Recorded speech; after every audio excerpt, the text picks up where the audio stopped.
এবং সে এখন পর্যন্ত আমাকে ব্ল্যাকমেইল করে যাচ্ছে। সে বিভিন্ন মানুষজনকে ফোন দিচ্ছে আমাকে মেরে ফেলার জন্য। আমার জীবনের গ্রুপের চেয়ারম্যান, ওনার নাম পুরাটা আমি জানি না, মেবি নজরুল ইসলাম কিছু একটা এরকম। আমার বাবারও বয়সে বড় উনি, হ্যাঁ, আসিয়ান গ্রুপের চেয়ারম্যান। তো ইমন নামে তার একজন ব্রোকার আছে। ইমন আমাকে গত 1 মাস ধরে নক করতেছে। আমি দেশের বাইরে থাকি, ম্যাক্সিমাম সময় কাজ না থাকলে, বা আমি ফ্যামিলি নিয়ে থাকি। এখানে সব সাংবাদিক আছে, কেউ বলতে পারবে না আমি উচ্ছৃঙ্খল জীবনযাপন করি, কেউ বলতে পারবে না যে আমি উচ্ছৃঙ্খল জীবনযাপন করি। আমি খুবই চুপচাপ শান্ত মার্জিত একটা ফ্যামিলি। আমাকে ইমন ফোন করে বললো যে আপু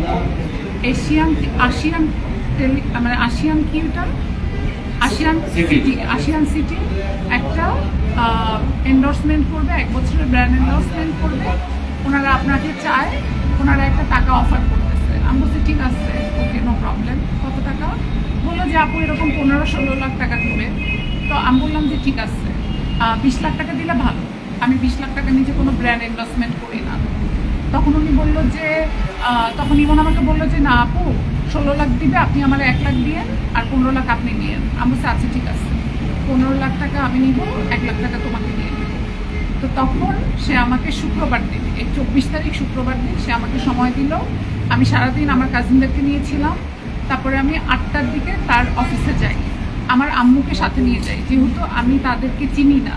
আমি আমার মাকে সাথে নিয়ে গেছি সেফটির কারণে। আমার ভাই ব্যস্ত থাকায় আমার মা এবং ইমনকে নিয়ে গেছি। নিয়ে যাওয়ার পরে সুন্দরভাবে সে আমাকে আলাদা একটা রুমে বসতে দিয়েছে, চা দিয়েছে, কফি দিয়েছে, তারপরে মিষ্টি দিয়েছে। মিষ্টি দেওয়ার পরে তারপরে কতক্ষণ পরে সে নামাজ পড়লো। তো আমি ভাবলাম একটা মানুষ নামাজ কালাম পড়ে, ভালোই হবে হয়তো বা। তারপরে কিছুক্ষণ পরে সে ডাকলো তার রুমে, আমি আর আম্মু গেলাম।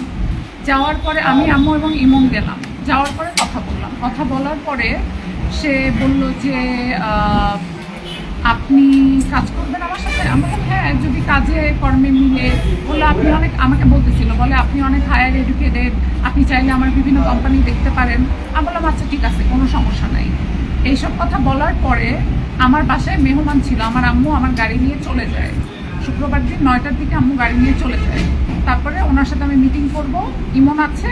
আম্মু ইমনকে বললো যে বাবা তোমাকে আমি রেখে যাচ্ছি, তুমি এখন এই মিটিংটা করো, আমার মেয়েকে বাসায় রেখে যাই। এটা বলে আম্মু 9টার দিকে চলে গেল। চলে যাওয়ার পরে উনি সামনে বসা, উনি ধরেন উনি আমার সামনে বসা, সামনে ইমন বসা, এই পাশে আমি বসা।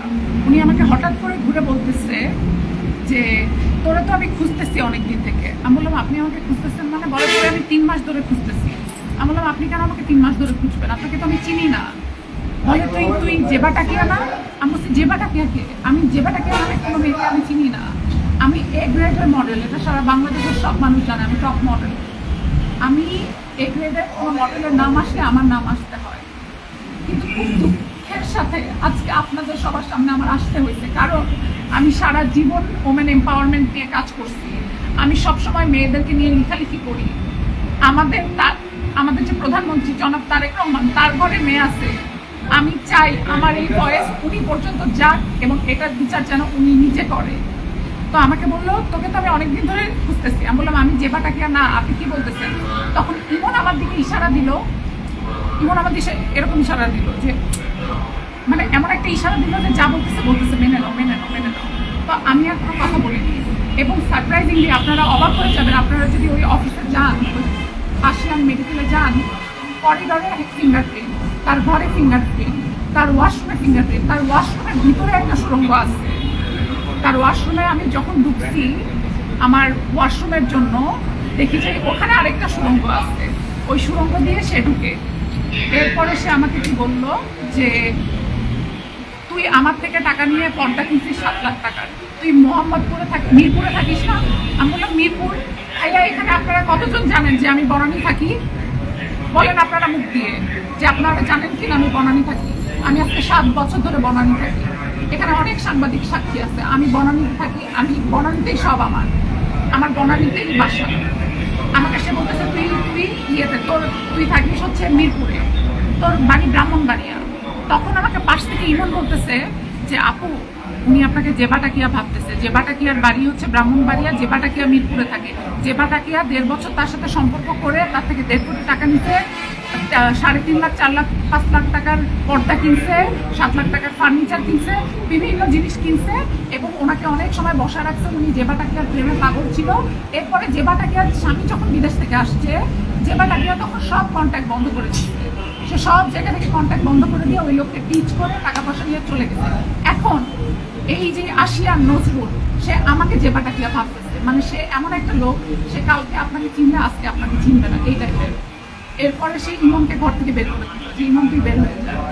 বের হয়ে আমাকে বললো তুমি ওই সোফায় যেয়ে বসো। দূরে একটা সোফা দেখা গেল, যে ওই সোফায় যেয়ে বসো। আমি বসলাম, যে ভাবলাম যে হয়তো কথা বলবে, দূরে যে বসছি। এরপরে সে 2 হাত দিয়ে আমার রশি দিয়ে 2 পা বাঁধলো আমার, এবং সেই রশি আমাকে বলে কি এই রশি দিয়ে হাসিনা রাজাকারদেরকে ফাঁসি দিছিল। তারেক রহমান আইসা আমার পায়ের কাছে পড়ে থাকে, হাসিনা আমার পায়ের কাছে পড়ে থাকে, সালাউদ্দিন আমার পায়ের কাছে পড়ে থাকে। তোর মতো মাইয়া মরলে আমার কিচ্ছু যায় আসে না, আমি প্রতিদিন মাটি চাপা দিয়ে রাখি। আমি শুধু বলছি আপনার নিজের ঘরেও মেয়ে আছে, এতটা নির্দয় হয়েন না। আল্লাহ বলছে এত নির্দয় হয়েন না। আপনারা আমার অবস্থাটা চিন্তা করেন, আমি ওই রুমের মধ্যে একা, একটা মানুষ নাই, তার যত লোকজন আছে সবাইকে সে বের করে দিছে, দিয়ে আমার হাত বাঁধছে, আমার পা বাঁধছে, আমার ফোন দূরে ছুঁড়ে মারছে, মেরে আমার গলা চিপে ধরছে। এভাবে গলা চিপে ধরে আমাকে বলতেছে বল আমাকে কেন ঘুরাইছিস। ভাই তাকে আমি জীবনে ওই দিন প্রথমবার দেখছি। ইমন আমাকে জেবাটাকিয়া সাজাইছে তার সামনে, ইমন আমাকে জেবাটাকিয়া সাজাইছে তার সামনে। আমার বয়ফ্রেন্ড আছে, আমার বয়ফ্রেন্ডও এটা দেখতেছে, আমার বয়ফ্রেন্ডের অনেক লোক এখানে আছে, আমার বয়ফ্রেন্ডও জানে। আমার কথা হইতেছে আমাকে কেন এটা করা হইল, এবং সে আমাকে আমার শরীরের ক্ষত আপনারা সবাই দেখছেন নাকি দেখেন নাই? জি দেখছি। আপনারা দেখছেন? জি। আমার এইগুলা, জি। আমার বাবা মা আমাকে জীবনে টোকা দেয় নাই,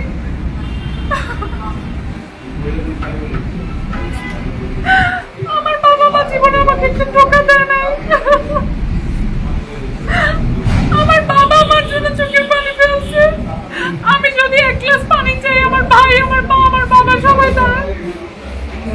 আমরা হয়তো ওনার মতো এত বড় লোক না, কিন্তু আমি আমার বাপ মায়ের কাছে রাজ করি না। আমি ওনাকে বলছি আপনার নিজের সন্তান আছে, আল্লাহ রহম করেন।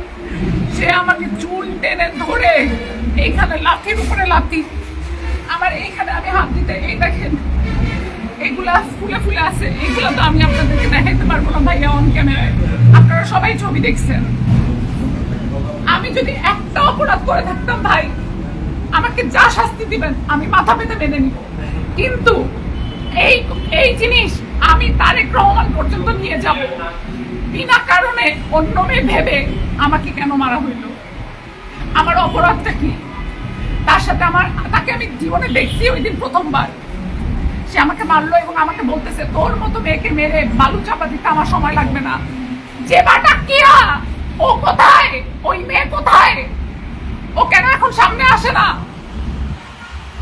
আমি বলতে চাই শুধু আল্লাহ এত অভিশাপ, আল্লাহ আমার যত চোখের পানি, ওই আশিয়ান গ্রুপ ধ্বংস হয়ে যাবে। এবং সে এখন পর্যন্ত আমাকে ব্ল্যাকমেইল করে যাচ্ছে, সে বিভিন্ন মানুষজনকে ফোন দিচ্ছে আমাকে মেরে ফেলার জন্য। আমার জীবনের সিকিউরিটিকে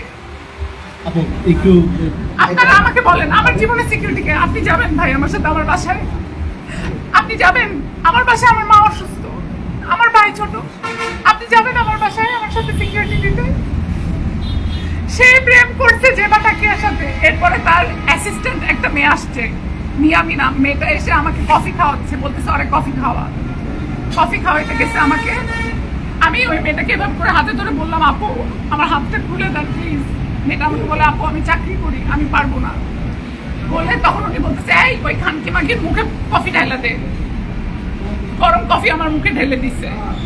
এরপরে বলে কি যে চাকু দিয়ে ওর মুখ কেটে দে, চাকু দিয়ে ওর মুখ কেটে দেয়। আমার মোবাইল নিয়ে আসেন, তার সাথে আমার কোনো পরিচয় নাই, কিচ্ছু নাই।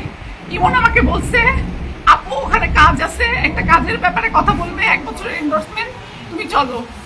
আমি গেছি ভাইয়া। এরপরে সে আমাকে বলে কি না, সে আমাকে 60টা মারছে, আমার পুরো শরীরে 60টা মারছে। আপনি দেখছেন দাগ সব। আপনারা অনেকেই ওই দাগ দেখছেন, দেখছেন না? দেখছেন না? আমার জায়গায় একটাবার আপনার মনকে চিন্তা করেন। আমার ভাই উপরে দাঁড়াইছে, ও দাঁড়ায় দেখতেছে, ওর কাছে কেমন লাগতেছে। আপনারা কি মিডিয়াতে আমাদের সাথে এগুলি করবেন? আমাদের সাথে কি মিডিয়াতে এগুলি করবেন?